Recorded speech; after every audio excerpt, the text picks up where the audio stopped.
Iki isuk ae pahit. Isuk kapan? Ki mosok gawe esuk-esuk. Sumbone bapane menawa. Ayo pahit. Gak mangan apa-apa emang.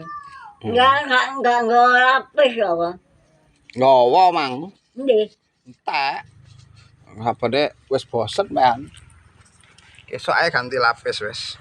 Ya jenenge wong anggere wong ngomong lho.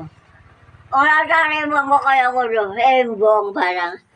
Wong gak golek degan ge, gak aturan. Ora tane wong kok digawe kaya ngono.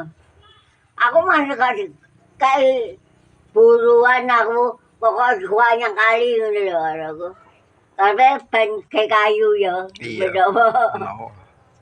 Ya wis ya, balik aku ya. Aku petang wis tangi kok nggawe mie. Mbak, Iki ada ini. balik aku. Hah? Balik wis ya. Balik.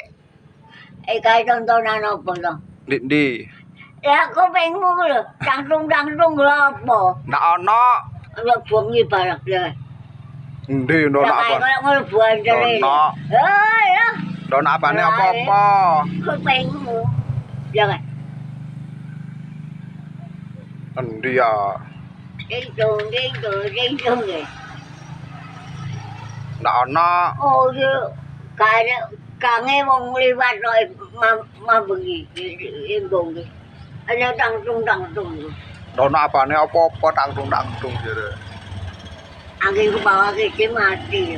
Wah, aku selalu nganu ajane apa iku dene jujune tapi engko aku darani kepingin ndak wae mati.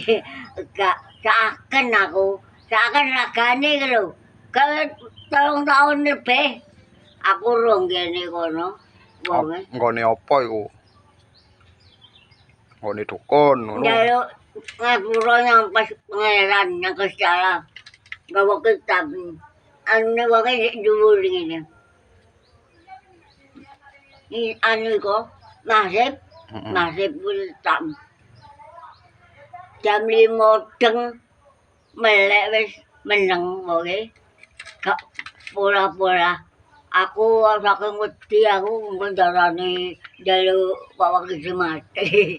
Aku gak njaluk. Nyudoi timbangane ragane rusak ya. Karepku, tapi aku wedi sakal.